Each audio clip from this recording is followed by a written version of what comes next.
Study IQ IAS, अब तैयारी हुई अफोर्डेबल।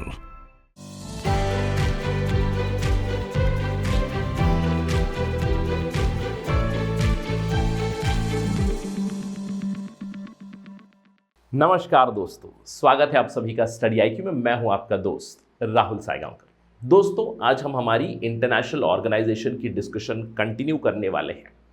डिस्कशन शुरू करने से पहले एक छोटा सा संदेश है। I would like to apologise for the delay. आप जानते हैं कि हमारी इंटरनेशनल ऑर्गेनाइजेशन की सीरीज में ऑलरेडी हम लोग 10 लेक्चर्स कंप्लीट कर चुके हैं, जहां पे हम लोग संयुक्त राष्ट्र के बारे में डिस्कशन कर चुके हैं, संयुक्त राष्ट्र से जुड़ी हुई दूसरी बॉडीज़ के बारे में डिस्कशन कर चुके हैं, the other judicial bodies, security related bodies, different international organisations के बारे में हम लोग चर्चा कर चुके हैं और आने वाले कुछ दिनों में भी हम लोग इस डिस्कशन को कंटिन्यू करेंगे।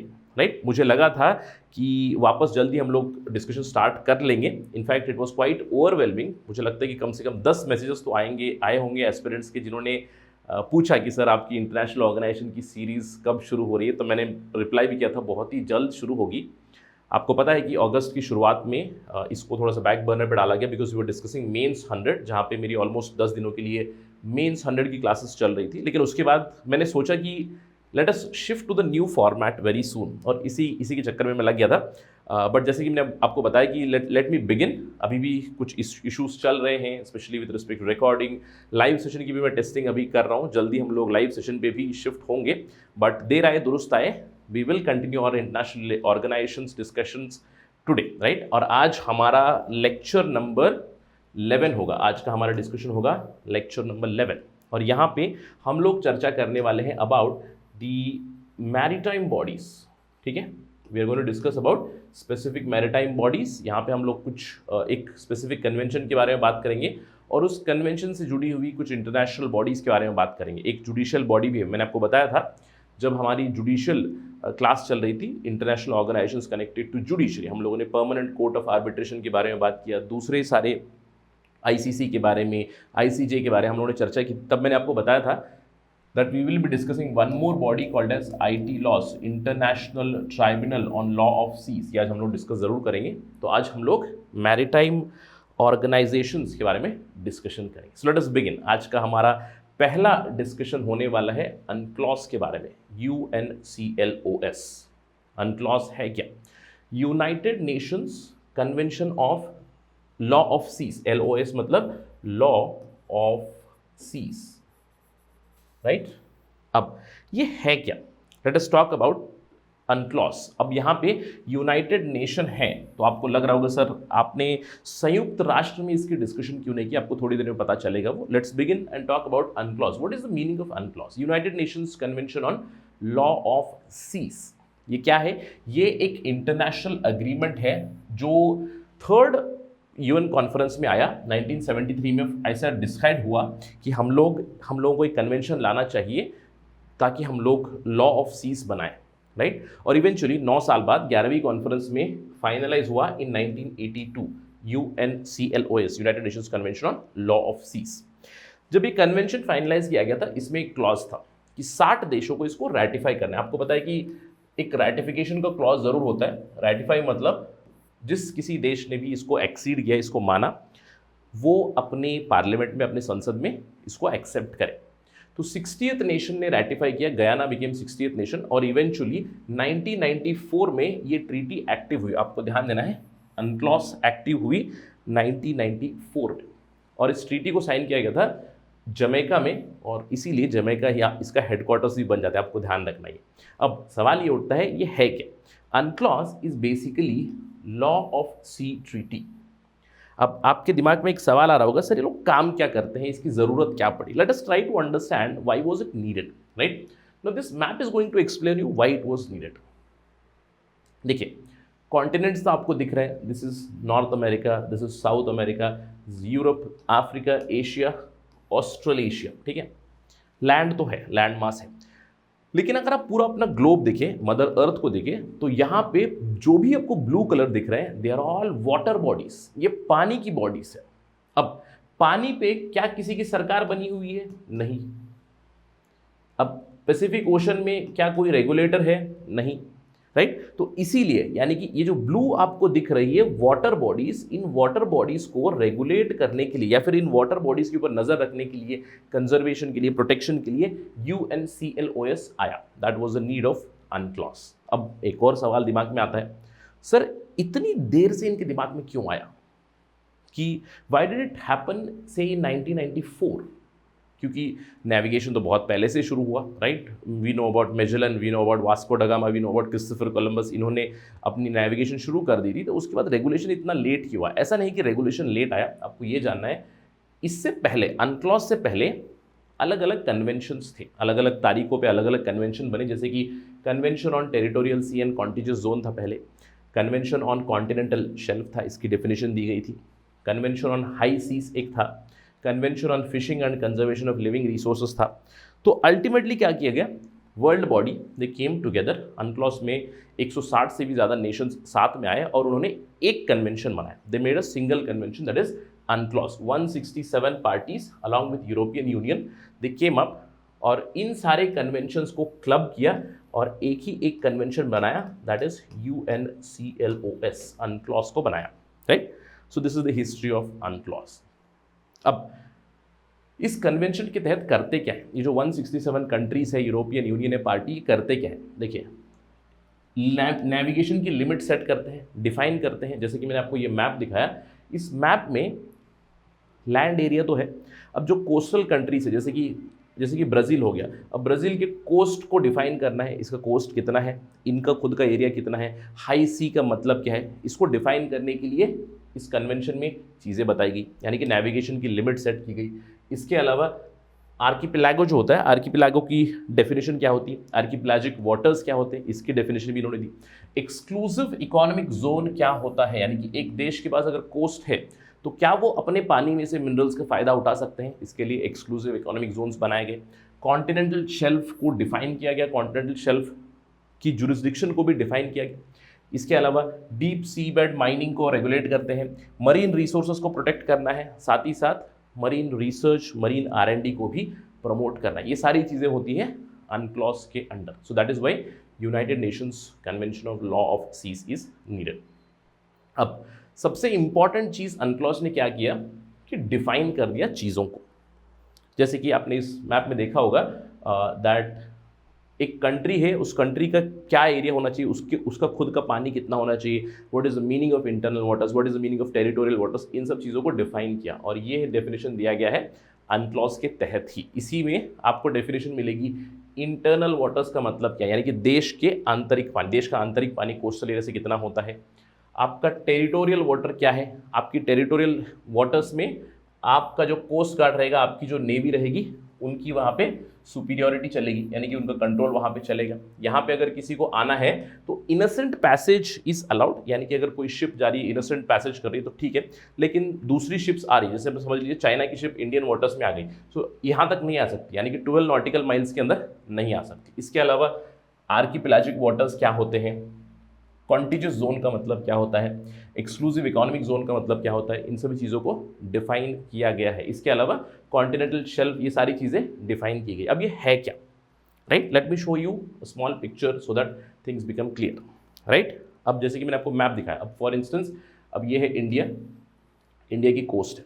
अब इंडिया की कोस्ट में इंटरनल वाटर्स जो है वो खुद अपना देश डिसाइड कर लेगा, यानी कि अपने हिसाब से अपनी एक बेस लाइन बना लेंगे। बेस लाइन क्या होती है, जो आपकी अपर टाइड और लोअर टाइड के बीच में एक बेस लाइन बनानी होती है, it depends on the country. तो आपने अपनी बेस लाइन डिफाइन कर दी। अब बेस लाइन के अंदर जो भी पानी है कोस्ट से, this is your internal water, right. अब इसके आगे जो 12 नॉटिकल माइल होगा that is called as territorial sea, यानी कि आपके टेरिटोरियल वाटर्स, और इस टेरिटोरियल वाटर के ऊपर जो एयर स्पेस रहेगा that would be your national air space including internal waters as well as territorial waters. अब टेरिटोरियल वाटर्स कितने होते हैं, 12 नॉटिकल माइल आपकी बेस लाइन से। बेस लाइन कौन डिफाइन करेगा, देश खुद डिफाइन कर लेता है based on the tide levels, right. 12 nautical mile. अब एक नॉटिकल माइल कितना होता है, 1 nautical mile is basically equal to 1.852 kilometres, यानी कि अंदाजन 2 किलोमीटर पकड़ लेते हैं, तो 24 किलोमीटर तक हमारा टेरिटोरियल वाटर्स रहेगा। तो 24 किलोमीटर के बाद यहाँ से आगे आपको निकलेगा कॉन्टिजियस जोन, ये होता है अगले 12 नॉटिकल माइल्स, यानी कि 12 नॉटिकल माइल तक टेरिटोरियल वाटर्स, उसके बाद जो 12 नॉटिकल माइल रहेगा वो है कॉन्टिजियस जोन, और उसके बाद 200 नॉटिकल माइल तक आपका एक्सक्लूसिव इकोनॉमिक जोन डिफाइन किया गया है। एक्सक्लूसिव इकोनॉमिक जोन मतलब जहां पे पानी के अंदर जो भी रिसोर्सेस है आप उसका इस्तेमाल कर सकते हो, आप उन्हें एक्सप्लॉइट कर सकते हो, यानी कि इस EEZ में फिशिंग आप कर सकते हो एक्सक्लूसिवली, आप वहाँ पे मिनरल्स एक्सप्लोर कर सकते हो, डीप सी माइनिंग वगैरह कर सकते हो, ये सारी चीज़ें आपको यहाँ पे कर सकते हो। इसके अलावा इसके आगे वाला जो एरिया होगा that would be high seas, यानी कि ओपन वाटर्स। इसीलिए एक्सक्लूसिव इकोनॉमिक जोन के बाद अगर एक शिप पहुँच जाएगी then that would rather be in international waters only, right. अब इसको रेगुलेट करने के लिए UNCLOS बना, राइट। अब मैंने आपको डिस्कशन की शुरुआत में बताया ऑल्दो अनक्लॉस में यूनाइटेड नेशंस पड़ा हुआ है, लेकिन हम लोगों ने इसको UN के अंडर क्यों डिस्कशन नहीं किया, क्योंकि UN का यहाँ पे बहुत बड़ा रोल नहीं है। There is no direct operational role of United Nations, UN का यहाँ पे डायरेक्ट रोल नहीं है। लेकिन अनक्लॉस के अंडर बहुत सारी UN से जुड़ी हुई बॉडीज हो गई या फिर UN के साथ जो क्लोजली काम करते हैं वो बॉडीज इस पर्टिकुलर कन्वेंशन को इंप्लीमेंट करने में काफ़ी मदद करते हैं, जैसे कि इंटरनेशनल मैरिटाइम ऑर्गेनाइजेशन हम लोगों ने डिस्कस किया हुआ था, इंटरनेशनल व्हेलिंग कमीशन हो गई या फिर इंटरनेशनल सीबेड अथॉरिटी हो गई, ये हम लोग डिस्कस करने वाले हैं अभी, will talk about these bodies. लेकिन इस कन्वेंशन के under, United Nations convention on law of seas के अंडर 3 स्पेसिफिक बॉडीज बनी, 3 स्पेसिफिक बॉडीज। एक थी international tribunal on law of seas, ITLOS, international tribunal law of seas. इसके अलावा second body बनी ISA, इंटरनेशनल सीबेड अथॉरिटी, और तीसरा एक कमीशन बना। ये तीनों कमीशन इस कन्वेंशन के अंडर ही बने हुए हैं, और मोस्टली जो इम्प्लीमेंटिंग अथॉरिटीज है, जैसे कि मैंने आपको बताया यूनाइटेड नेशंस का डायरेक्ट रोल नहीं है, लेकिन ये जो सारी बॉडीज हैं ये अनक्लॉस को इंप्लीमेंट करने में मदद करती है। जैसे कि हम लोग बात कर सकते हैं परमानेंट कोर्ट ऑफ आर्बिट्रेशन की, we can talk about permanent court of arbitration, that also helps in implementation of this. ITLOS मदद करता है, आपका सीबेड अथॉरिटी मदद करता है, दूसरे सारे ऑर्गेनाइजेशंस मदद करते हैं, राइट। तो अनक्लॉस के अंडर 3 स्पेसिफिक बॉडीज बनी। पहली बॉडी क्या है, international tribunal on law of seas, ITLOS। ये एक जुडिशियल बॉडी है, आपको ध्यान रखना है, this is a judicial body, क्योंकि आप देख सकते हो यहाँ पे देयर इज अ ट्राइब्यूनल, और इसकी 2 लैंग्वेजेस हैं, इंग्लिश और फ्रेंच। अब ITLOS भी कब बना, जब कन्वेंशन आया तभी ITLOS भी बना, यानी कि इसकी जो साइनिंग हुई थी 11th कॉन्फ्रेंस में 1982 में जमैका में इसको साइन किया गया। रैटिफिकेशन जब हुआ 60 देशों द्वारा 1994 में शुरुआत हुई ITLOS की। ये एक इंडिपेंडेंट जुडिशियल बॉडी है जो कन्वेंशन के तहत जो भी चीज़ें आती हैं उन चीज़ों के प्रति काम करते हैं, राइट। ये आपको ध्यान रखना है। अब ITLOS का हेडक्वार्टर कहाँ पे, ITLOS का हेडक्वार्टर होता है हैम्बर्ग, जर्मनी। इसको ध्यान रखिएगा, सिंपल सवाल बन सकते हैं, consider the following statements about international tribunal on law of seas. ये किन चीज़ों के ऊपर काम करता है। अब फॉर एग्जाम्पल एक प्रश्न है, अब जैसे can ITLOS adjudicate over the South China sea dispute, सवाल है, राइट। इसको हम लोग थोड़ी देर बाद जानेंगे इसका जवाब। The answer would be no, rather why will try to understand, right. तो ITLOS का हेडक्वार्टर है हैम्बर्ग, जर्मनी में। यहाँ पे इनका सेक्रेटेरिएट है, जजेस चेम्बर्स है, जजेस पैनल्स है, राइट। सारा जो भी ऑफिशियल वर्क होता है हैम्बर्ग, जर्मनी में ही होता है। अब सवाल ये उठता है कि ये ITLOS करता क्या, ITLOS का मैंडेट क्या है। नाम से आपको पता चल रहा है, it's a tribunal, it's a judicial body. अब जुडिशियल बॉडी का मतलब है कि इनकी जुरिस्डिक्शन होगी over any sort of dispute with respect to interpretation और एप्लीकेशन ऑफ UNCLOS। अब क्या इंडिया है, अब इंडिया ने कहा कि बे ऑफ बंगाल में इतना एरिया मेरा एक्सक्लूसिव इकोनॉमिक जोन है। अब बगल में बांग्लादेश बोलेगा नहीं भैया ये मेरे वाटर से मेरे एक्सक्लूसिव जोन है। अब दोनों के बीच में मिसअंडरस्टैंडिंग है या फिर जो भी है, एक दूसरे की क्लेम्स है, then ITLOS can adjudicate on such issues. Again, ITLOS does not have power to get into the disputed issues like South China Sea, but in general, अगर disagreement हो over your exclusive economic zones, disagreement over the continental shelf, disagreement over occupancy of seas, disagreement over the navigation, कि किसी ने मेरे internal waters में आकर violation किया, all दो इनोसेंट पैसेज कहकर उन्होंने मिलिट्री शिप्स भेजे, राइट, जहाँ पे आर्म्स एंड एम्यूनिशन वाली शिप है तो ये चीज़ें भेजी, तो इन चीज़ों के ऊपर भी ये लोग बिल्कुल एडजुडिकेट कर सकते हैं। इसके अलावा आईटी लॉज का काम ये भी होता है कि in general maritime research, maritime development, conservation, preservation, इसके प्रति भी ये लोग काम ज़रूर करते हैं। ऑलराइट, अब आईटी लॉज के बारे में जब हम लोग बात करें किस तरह के केसेस जाते हैं, this is just to explain you what kind of cases do go here.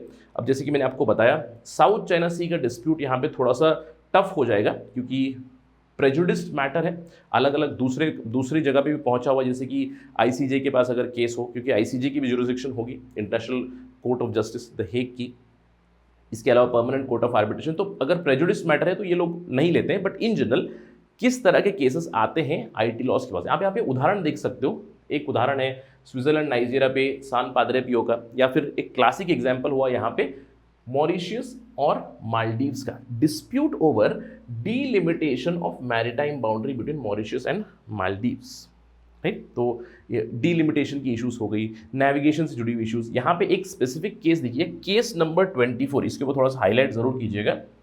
Case number 24 is the Enrica Lexie case. The name here is Enrica Lexie. I am quite sure कि आपने सुना होगा।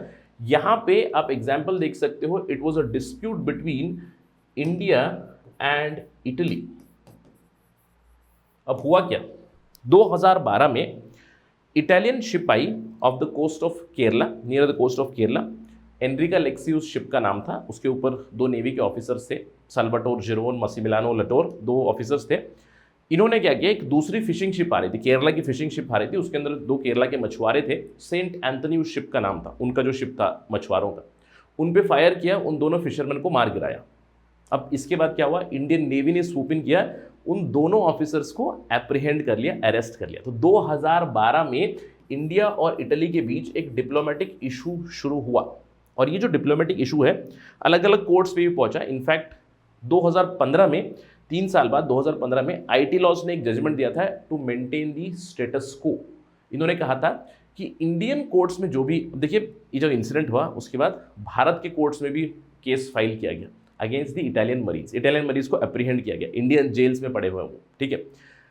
Italy बोल रहा है कि आप उन्हें रिलीज करें। इनफैक्ट इतना बड़ा डिप्लोमेटिक इंसिडेंट हो गया कि मुझे याद है उस समय पे वर्ल्ड कप भी था, फीफा वर्ल्ड कप था, आई थिंक 2014 की बात होगी, 2014 की बात होगी, जब वर्ल्ड कप हो रहा था उस समय पे इटली की जो टीम थी ना, इटली की टीम में 2 प्लेयर्स ने टी शर्ट पे उन नेवी ऑफिसर्स का नाम लिख लिया था, तो एक डिप्लोमेटिक इशू भी बन गया था, राइट। बट 2015 में आईटी लॉज ने इस चीज़ के ऊपर एक वर्डिक्ट दिया। उन्होंने कहा स्टेटस को मेंटेन कीजिएगा। उन्होंने कहा अपनी अपनी जुडिशरीज में, यानी कि इटली के कोर्ट्स में जो केस पड़े हुए हैं, इंडियन कोर्ट्स में जो केस पड़े हैं, उनको आप रोक दीजिएगा। और इटली ने कहा था कि उन नेवी ऑफिसर्स को रिलीज करें, लेकिन उसके ऊपर कोई डिसीजन नहीं लिया, राइट। अब इस पर्टिकुलर आईटी लॉज के वर्डिक्ट से ना इंडिया खुश था ना इटली खुश था। इवेंचुअली ये मैटर पहुंचा परमानेंट कोर्ट ऑफ आर्बिट्रेशन, आपको याद होगा, इट रीच टू पीसीए। अब पीसीए में जब पहुंचा, पीसीए ने अल्टीमेटली 2020 में एक वर्डिक्ट दिया जहां पे कहा कि उन दोनों नेवी ऑफिसर को छोड़ दीजिएगा, एक आउट ऑफ कोर्ट सेटलमेंट किया जाए, कॉम्पेंसेशन दिया जाए। पहले इटली ने कॉम्पेंसेशन अनाउंस किया था 1 करोड़ रुपए का पर विक्टिम उनकी फैमिलीज को, लेकिन फिर उसको बढ़ाया गया, आउट ऑफ कोर्ट जो भी कॉम्पेंसेशन वगैरह चीज़ें हुई और थिंग्स विथड्रू, चीज़ों को विड्रॉ किया गया। अल्टीमेटली सुप्रीम कोर्ट ने भी 2020 में इस पर्टिकुलर केस को क्लोज कर दिया था। तो कुछ इस तरह के इश्यूज जाते हैं। ये मैंने आपको क्यों बताया, क्योंकि आपको पता होना चाहिए कि आईटी लॉज के पास किस तरह की इश्यूज जाते हैं। This was one of the example, Enrica Lexie का केस भी गया था आईटी लॉज के पास। अब नेक्स्ट थिंग, ये आईटी लॉज में जो अपॉइंटमेंट होती है, फिर जजेस होते हैं, कौन जाते हैं, कैसे होता है, how exactly it works, what is the composition of this international tribunal on law of seas. देखिए इस ट्राइब्यूनल में 21 इंडिपेंडेंट जजेस या फिर 21 इंडिपेंडेंट मेंबर्स होते हैं जो सीक्रेट बैलेट से अपॉइंट किए जाते हैं। आपको पता है कि किसी भी, जब हम लोग अनक्लॉज की बात करें, United Nations convention on law of seas, उसके अंदर मैंने आपको बताया there are 167 members plus European Union. और जैसे ही मैं अनक्लॉज कहूँगा, it applies to ITLOS also, it applies to ISA also, it applies to commission on continental shelf also, ठीक है। तो यहाँ पे भी 167 मेंबर सीक्रेट बैलेट से वोटिंग करेंगे।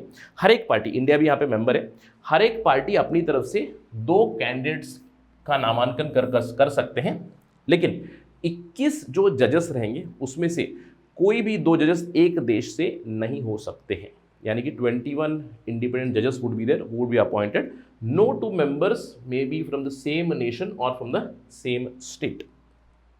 ऑलराइट, ये आपको ध्यान रखना है. तो आपको मेजॉरिटी के हिसाब से आपको इलेक्शन होगी और उस इलेक्शन में आपके जजेस डिसाइड किए जाएंगे. और फिर से जजेस की जो इलेक्शन भी होती है, जजेस के नंबर्स जो होते हैं 21 जजेस को डिवाइड किया गया अकॉर्डिंग टू जोग्राफिकल ग्रुपिंग और geographical distribution of the United Nations, यानी कि northern American region, South Asian region या फिर Asian region, European region, Australasia region, जो यूएन में जोग्राफिकल डिस्ट्रीब्यूशन है उसी हिसाब से यहाँ पे जजेस होते हैं. और जब भी एक जज यहाँ पे नियुक्त हो जाता है, नॉमिनेट हो जाते हैं, when they get elected, pardon me, when they get elected, they will hold the office for 9 years. 9 साल के लिए वो ऑफिस होल्ड करते हैं. और इसमें से 1/3 of the members they expire every 3 years. शुरुआती दौर में it happened with lottery, but 3 साल बाद रिटायर होते रहते हैं जजेस. ऑलराइट, तो ये है आईटी लॉज का कंपोजिशन. अब एक छोटा सा इन्फॉर्मेशन है आपके लिए, जस्ट फॉर योर सेक, कभी कभार ऐसे भी सवाल आ सकते हैं. इंडिया अनक्लॉज का पार्टी है, मतलब आईटी लॉज का पार्टी है, आईएसए का पार्टी है. 1995 से अगले ही साल इंडिया ने रेटिफाई किया. 1994 में जब एक्टिव हुआ उसके अगले साल इंडिया ने भी रेटिफाई किया, इंडिया इसका भाग बना. और अभी आईटी लॉज में एक जज है, इंडिया की जज है. देयर इज वन इंडियन जज, miss Neeru Chadha. Neeru Chadha became the first Indian woman to win the election at international tribunal for law of seas. 2017 में इन्होंने इलेक्शन जीता, इंडिया की तरफ से इनका नामांकन हुआ था, रिक्विजिट नंबर ऑफ वोट्स इन्हें मिले. 2017 से लेकर 2026 तक शी विल बी द जज ऑफ आईटी लॉज. को ध्यान रखना है, जस्ट फॉर योर इन्फॉर्मेशन, यानी कि एक इंडियन जज भी है वहाँ पे. This is miss Neeru Chadha. She is a very eminent lawyer. In fact ये सरकार के साथ भी अटैच थी, सरकार की लीगल एडवाइज़र थी, मिनिस्ट्री के साथ भी कई बार लीगल एडवाइजरी का रोल ये अदा कर चुकी हैं. And right now she will be serving for 9 years at the international tribunal for law of seas. Right, चलिए आगे बढ़ते हैं, बात करते हैं आईएसए के बारे में, international seabed authority, second body.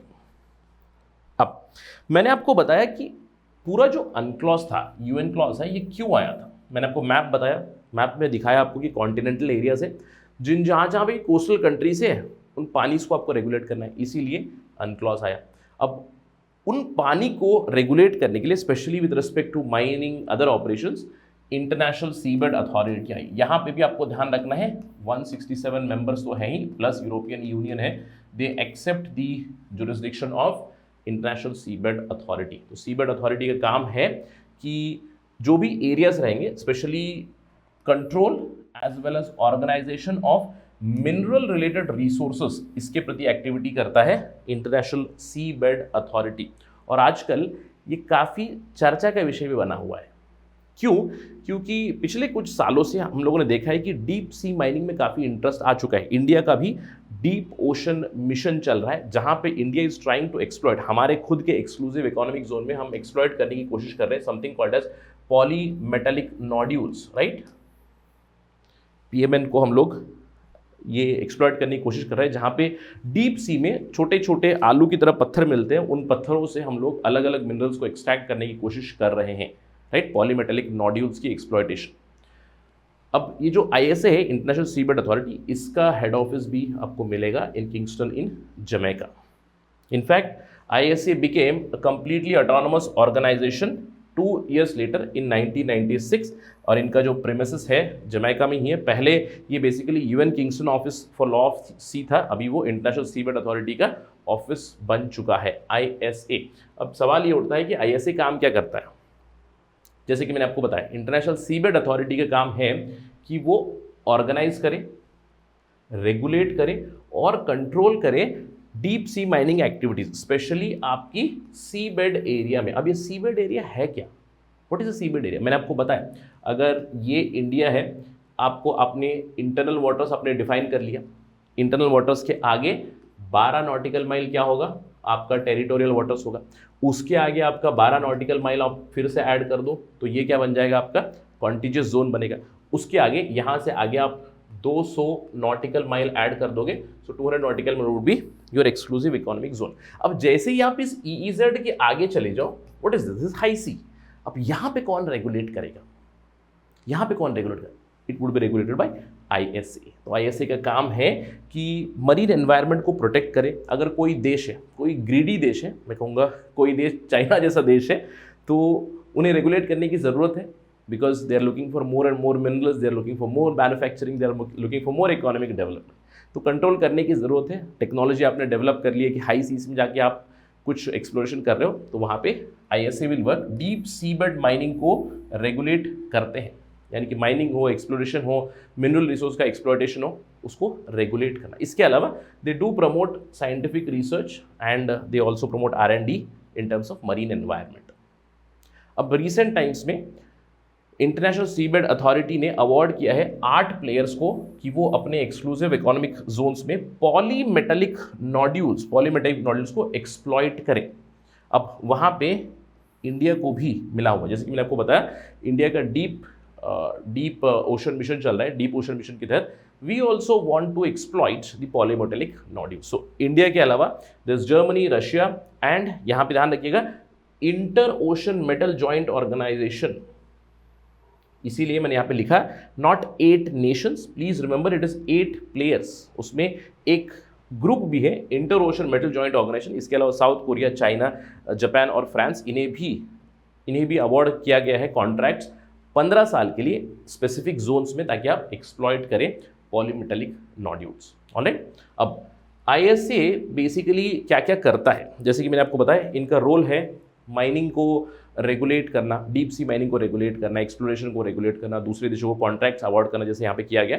अब इनकी वेबसाइट पे जब आप जाओगे तो इनका काम क्या मिलेगा आपको, डीप डेटा का डेटाबेस ये लोग बना रहे हैं। इसके अलावा माइनिंग कोड बना है अलग अलग देशों के लिए कि आप इस तरह का माइनिंग कोड फॉलो करोगे, ओवर एक्सप्लॉइटेशन ऑफ रिसोर्सेस नहीं होगा।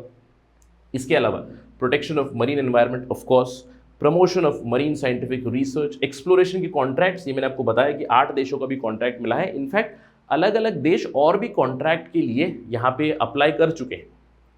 इसके अलावा एक इनका प्रोग्राम है एरिया 2030, तो इसको ध्यान रखिएगा, इसके ऊपर सिंपल MCQ बन सकता है। अगर मैं MCQ बना दूंगा, व्हाट इज बेसिकली एरिया 2030 और consider the following statements about area 2030। सबसे पहले मैंने बता दिया area 2030 is the program of UNFCCC, United Nations framework convention on climate change, कि फिर सेकंड स्टेटमेंट दिया कि ऐसा एरिया है जहाँ पे 30% एरिया से कार्बन डाइऑक्साइड नहीं निकले। कुछ इस तरह के एब्सर्ड स्टेटमेंट दिए, तो कंफ्यूज नहीं होना है।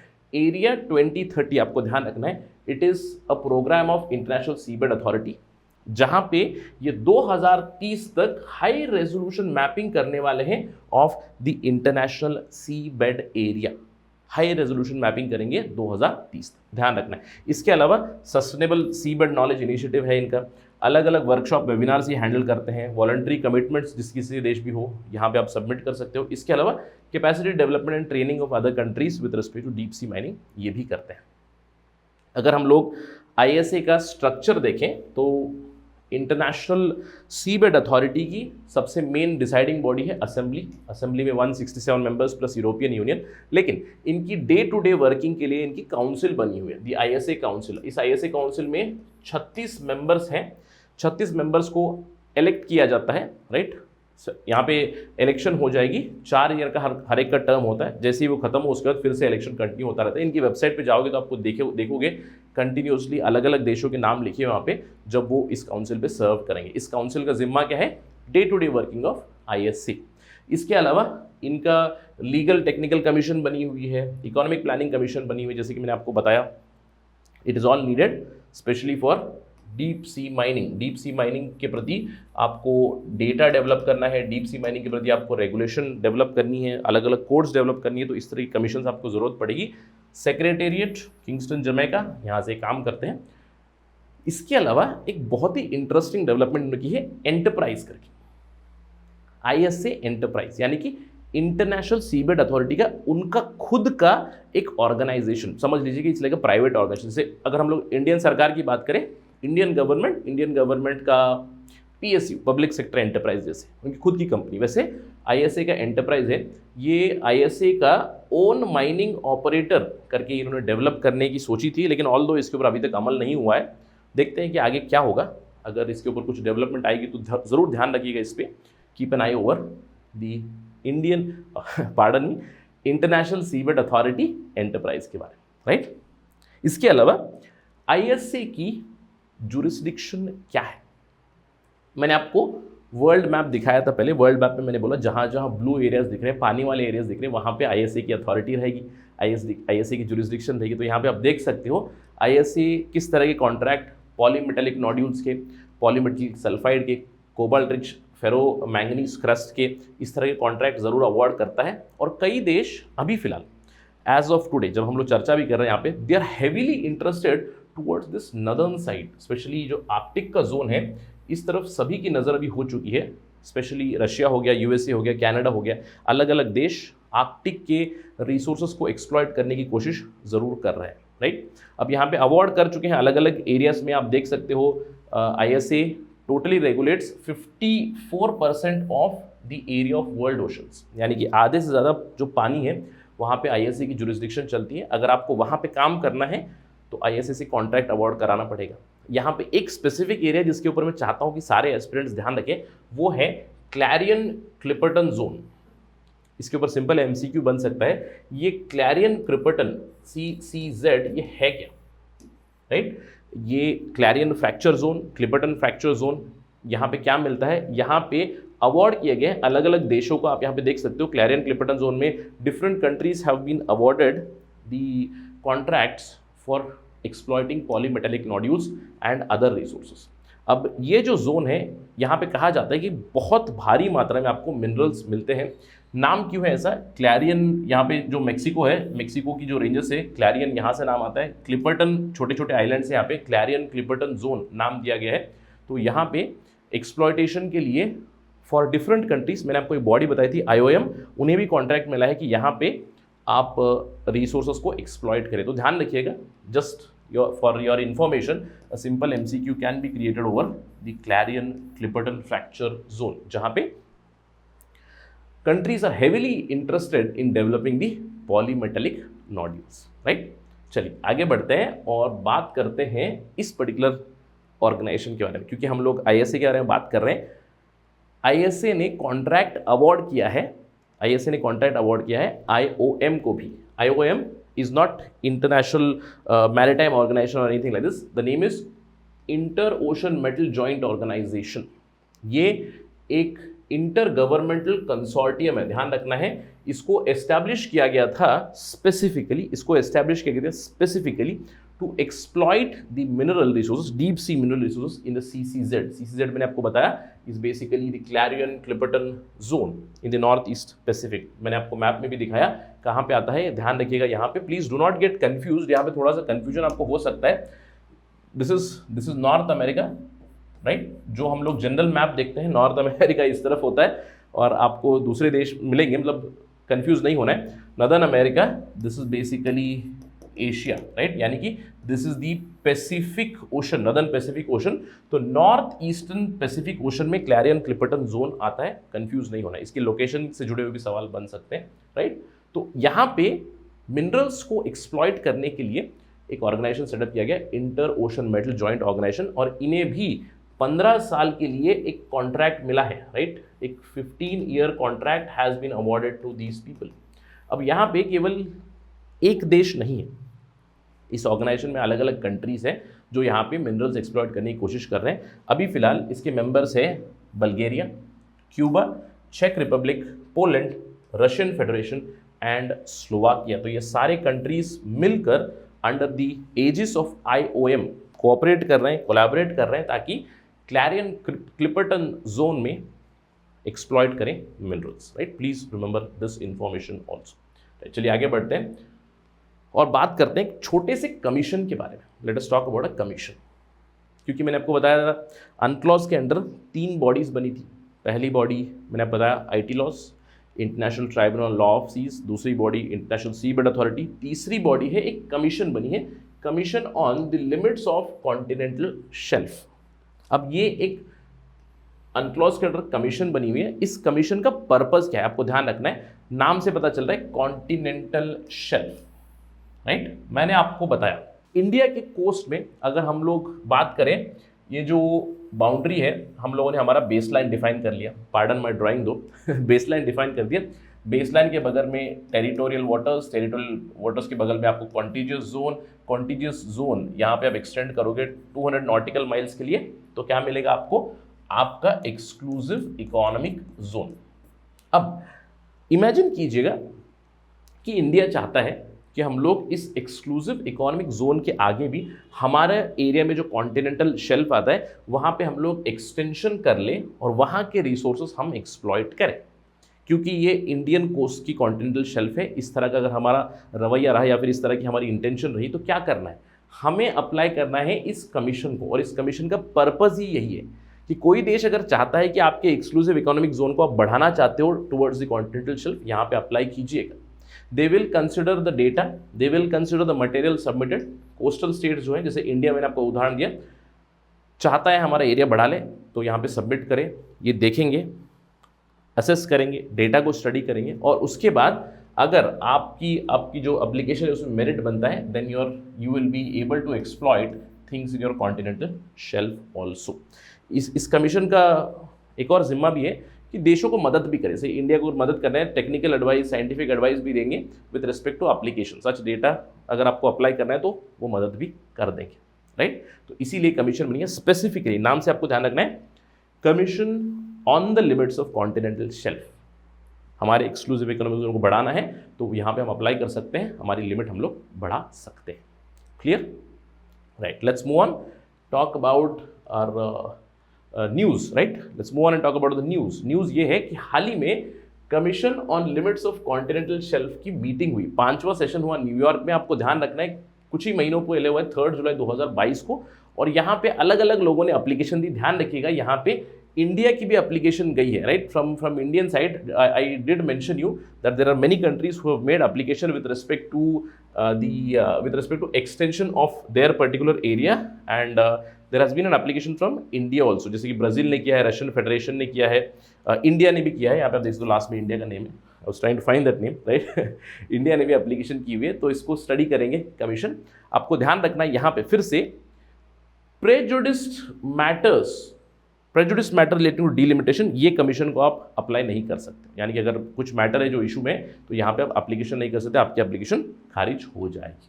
Clear, right. Let's move on and talk about the next body, IWC. In fact, this would be our last maritime body to be discussed, International Whaling Commission. आपको ध्यान रखना है, सबसे पहले अगर मैं एक स्टेटमेंट बना दूं कि international व्हेलिंग commission was set up under the UNCLOS, अगर मैं स्टेटमेंट दे दूं, ध्यान रखना है, absolutely wrong statement, it is absurd, ठीक है।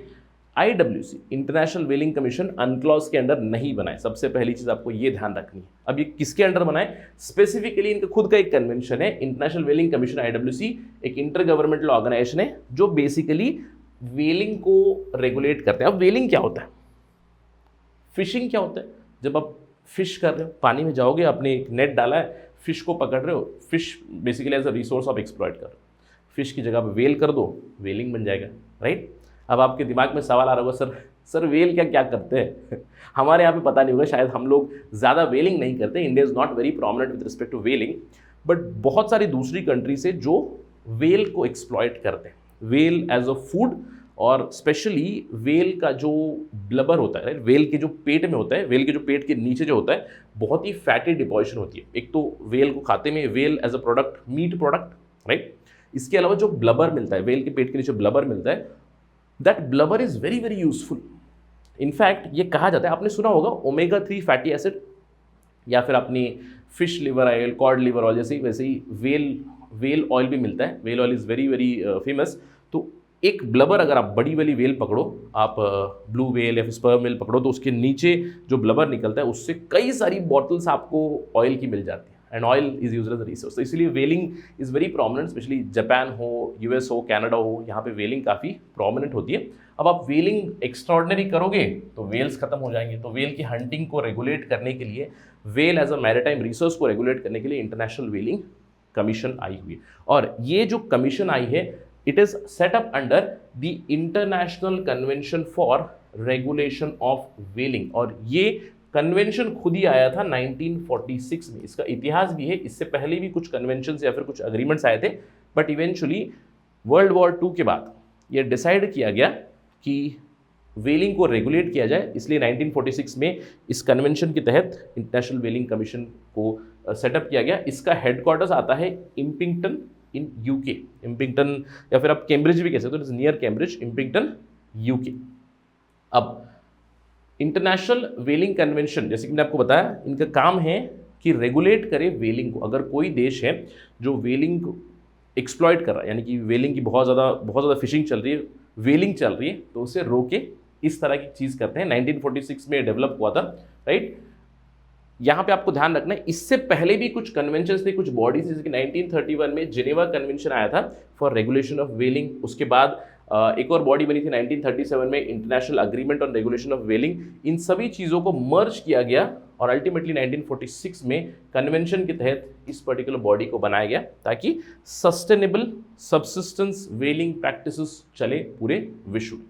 अब यहाँ पे अगर आप देखो मेंबर कंट्रीज कौन है, 88 आपको मेंबर नेशंस मिलेंगे, 88 member nations who are a part of international whaling commission.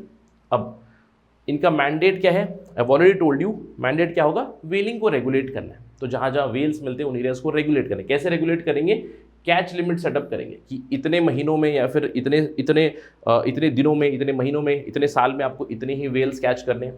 Catch number of Wales का कैच लिमिट कर सकते हैं, एरिया को भी लिमिट कर सकते हैं।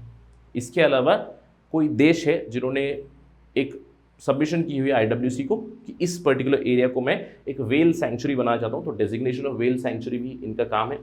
इसके अलावा ओपन और क्लोज सीजन के हिसाब से, अब कई बार ऐसा होता है, आपने देखा होगा कि मरीन ऑर्गेनिजम्स के मेटिंग सीजन होते हैं, तो मेटिंग सीजन के दौरान वेलिंग बंद कर दिया जाए, नॉन मेटिंग सीजन के दौरान ठीक है आप वेलिंग कर सकते हो। तो कुछ इस तरह के प्रोविजंस भी करते हैं इंटरनेशनल वेलिंग कमीशन। इसके अलावा in general protection of the calves as well as female whales which accompany the calves, ये भी उनका एक मैंडेट रहा है। और आपको ध्यान रखना है, जो 88 कंट्रीज है इंटरनेशनल वेलिंग कमीशन के अंडर, वो कंसेंसस के बेसिस पे काम करते हैं। अब समझ लीजिए इंटरनेशनल वेलिंग कमीशन ने ये कह दिया कि वेलिंग को बंद कर दो।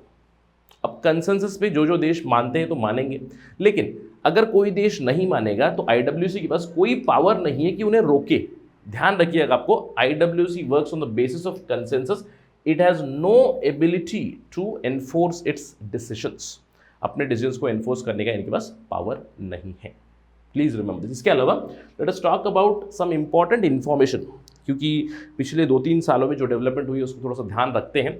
2018 में IWC के अंडर, इंटरनेशनल वेलिंग कमीशन के अंडर एक डिक्लेरेशन फाइनल हुआ था। उस डिक्लेरेशन का नाम है फ्लोरियानोपोलिस डिक्लेरेशन। अब ये फ्लोरियानोपोलिस सिटी कहाँ पे आती है, कभी कभार इस पे भी सवाल बन सकते हैं। Florianopolis declaration, Florianopolis is a city in Brazil, ठीक है, रिमेंबर ब्राज़ीलियन सिटी है। 2018 में IWC के मेंबर्स ने मिलकर यहाँ पे एक डिक्लेरेशन दिया कि हम वेल्स को प्रोटेक्ट करेंगे, वेल्स को कंजर्व करेंगे फॉर परपेचुइटी, यानी कि आगे आने वाले समय में हम लोग हमेशा वेल की प्रोटेक्शन करेंगे। कुछ इस तरह का डिक्लेरेशन दिया। इसके साथ ही साथ इन्होंने ये भी प्लेज लिया कि जो वेलिंग के लेवल्स थे, यानी कि जो वेल्स के नंबर थे, उनका जो पॉपुलेशन था, प्री इंडस्ट्रियल लेवल पर हम लोग लेकर जाएंगे। कुछ इस तरह का डिसीजन हुआ इन 2018। अब इस डिसीजन के बाद क्या हुआ, एक स्पेसिफिक कंट्री जो IWC का मेंबर था, Japan, it withdrew, right. Japan ने यहाँ से विड्रू किया। In response to the Florianopolis Declaration, Japan announced on 26 December 2018 कि वो अपनी IWC से विड्रॉ कर रहा है और अपने देश में, अपने देश के जो वाटर्स है वहाँ पे वो अभी अपने टेरिटोरियल वाटर्स में, अपने एक्सक्लूसिव इकोनॉमिक जोन में कंटिन्यूसली वेलिंग एक्टिविटीज़ करेंगे, राइट। लेकिन सदर्न हेमिस्फीयर वो नहीं करेंगे। रिमेंबर, सदर्न हेमिस्फीयर जो वेलिंग करता था जापान, वो रोक देगा, लेकिन अपने टेरिटोरियल वाटर्स में, अपने एक्सक्लूसिव इकोनॉमिक जोन में they are going to exploit the whales, they are going to exploit this resource. ये इन्होंने अनाउंस किया। अब ये कई बार ऐसा होता है, IWC के साथ बहुत बार कॉन्ट्रोवर्सी भी चलती है। ऐसा नहीं कि जापान पहली कंट्री है जिन्होंने विड्रॉ किया है, जापान तो लेटेस्ट विड्रॉ हुआ है, लेकिन आपको ध्यान रखना है इनके साथ काफ़ी इशूज़ है। क्योंकि जब हम लोग वेल्स की बात करते हैं, अलग अलग प्रजातियां आती है वेल्स की। यहाँ पे आप पिक्चर में देख सकते हो, ब्लू वेल है, और मैंने आपको बताया था वेल की जो पेट के नीचे आता है, दिस पर्टिकुलर एरिया, यहाँ पे काफ़ी फैट होता है, उसको ब्लबर कहते हैं। ब्लबर को एक्सप्लॉइट किया जाता है to extract oil, right. Omega 3 fatty based oil मिलता है, अलग अलग चीज़ें प्रोडक्ट बना सकते हैं। इसके अलावा there are fin whales, sperm whale, sei whale, grey whale, bright whale, बहुत सारी वेल्स आती है। इनफैक्ट कई बार जो मरीन इकोलॉजिस्ट है, मरीन एक्सपर्ट्स है, वो वेल की कैटेगरी में ही डॉल्फिन्स को भी पुट करते हैं। कुछ डॉल्फिन्स है, अमेजन रिवर डॉल्फिन, रिसो डॉल्फिन, तो इसको वेल की कैटेगरी में ही पुट करते हैं। अब इस चीज़ के चलते कितनी प्रजातियां हैं, अब ये कहा जाता है इन जनरल वेल्स की 70+ प्रजातियां हैं, और कुछ लोग डॉल्फिन को भी वेल का ही भाग मानते हैं। तो अंडरस्टैंडिंग नहीं है among the nation. One of the most contentious issue about the international whaling commission is the lack of definition, क्योंकि 1946 का जो कन्वेंशन है it does not define what exactly is a whale. तो कुछ मेंबर्स है जो कहते हैं कि ओनली स्पेसिफिक वेल्स आते हैं, यानी कि केवल जो बड़ी वेल्स होती है, ग्रेट वेल्स, जैसे कि ये ब्लू वेल हो गया या फिर आपकी स्पर्म वेल हो गई, जो बड़ी बड़ी वेल्स होती हैं, उन वेल्स को पकड़ने के लिए रेगुलेशन किया जाता है, कुछ कंट्रीज़ का बिलीफ है।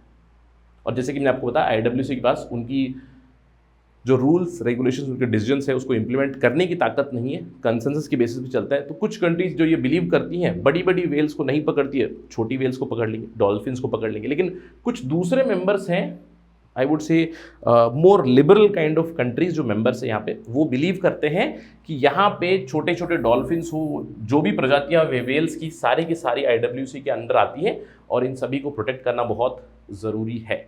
तो इस मिसमैच ऑफ डेफिनेशन के कारण कई बार अलग अलग देश बाहर हो चुके हैं। मैंने आपको बताया जापान ऐसा पहला देश नहीं है, आज वहाँ पे 88 मेंबर्स है, लेकिन 9 स्टेट्स पहले यहाँ से विड्रॉ कर चुके हैं। जैसे कनाडा ने विड्रॉ किया था, इजिप्ट ने किया था, ग्रीस ने किया था, Mauritius, Philippines, Seychelles, Venezuela, latest being the Japanese ने यहाँ से विड्रॉ कर लिया इंटरनेशनल वेलिंग कमीशन। तो ध्यान रखना है, this is one of the issues, just for your information. कभी कभार सवाल बन सकते हैं।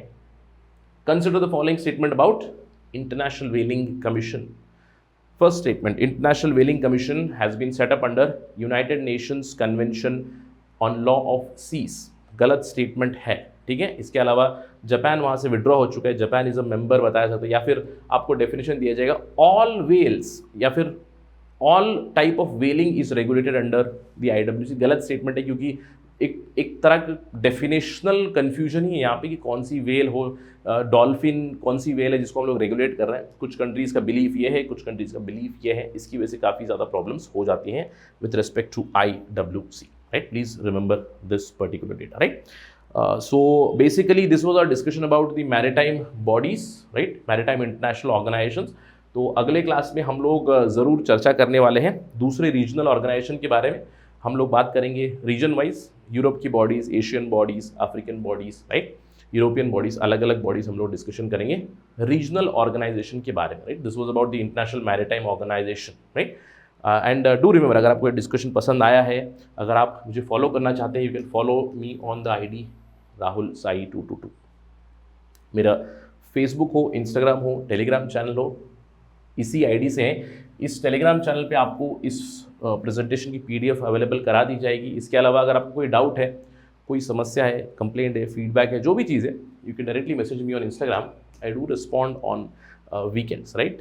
अगर थोड़ा सा डिलेड रिस्पॉन्स भी आए, लेकिन रिस्पॉन्स ज़रूर आएगा। Again on the appropriate queries, please remember, hi hello अगर आप भेजोगे तो आई वुड से रिप्लाई नहीं आएगा, बट अगर आपकी कोई क्वेरीज होगी, जेन्युइन क्वेश्चंस होंगे, जेन्युइन डाउट होगा, तो I would respond on it for sure, right? So that is it in this discussion. Till we meet next time on our discussion for international organizations, please stay safe and always stick to the schedule. Schedule के हिसाब से चलना है। अगर आपको लग रहा है कि थोड़ा सा ब्रेक लेना है, देखिए दिमाग हमारा मशीन नहीं है यार, इवन मशीन को ब्रेक लगता है। तो अगर आपको लग रहा है कि छोटा सा ब्रेक लेना है, अगर आपको लग रहा है चलो एक मूवी देख लेते हैं, अगर आपको लग रहा है कुछ देख लेते हैं, या फिर let me take a break of a day और 2, ठीक है, 1 या 2 दिन ब्रेक ले लीजिएगा, रिफ्रेश होकर फिर से आपको शेड्यूल को स्टिक करना है। इसीलिए मैं हमेशा जो एस्पिरेंट्स मैसेज करते हैं, जिन्हें भी मैं गाइड करता हूं, तो हमेशा उन्हें कहता हूं कि दोस्तों आप अपना जो शेड्यूल बनाओगे, उस शेड्यूल में बफर डालना नहीं भूलना, क्योंकि बफर बहुत ज़रूरी है। आपने देखा होगा, आपने पिछले कुछ दिनों में, हम क्वाइट श्योर कि अगर आप महाराष्ट्र से वीडियो देख रहे हो तो यू मस्ट हैव फेल्ट कि यार गणेश उत्सव चल रहा है, गणपति का फेस्टिवल चल रहा है, तो मेरी पढ़ाई नहीं हुई। क्वाइट लॉजिकल है। इसीलिए जब भी आप शेड्यूल बनाओगे तो अपने शेड्यूल में भी वो बफर डाल दीजिए कि आने वाले दिनों में यार इस दिन दशहरा है तो शायद उस दिन पढ़ाई नहीं होगी, इस दिन दिवाली है शायद उस दिन पढ़ाई नहीं होगी, इस दिन क्रिसमस है शायद पढ़ाई नहीं होगी। तो उस बफर को बनाकर ही चलिए, अपने शेड्यूल में वो बफर डालना है। और वो बफर बहुत ज़रूरी भी होता है ताकि आप रेस्ट करें, रिफ्रेश करें, ताकि आप फिर से अच्छे विगर के साथ, अच्छी एनर्जी के साथ फिर से पढ़ाई शुरू करें। So stick to your schedule always, right. Thank you watching this. Jai Hind. Study IQ IAS, अब तैयारी हुई अफोर्डेबल।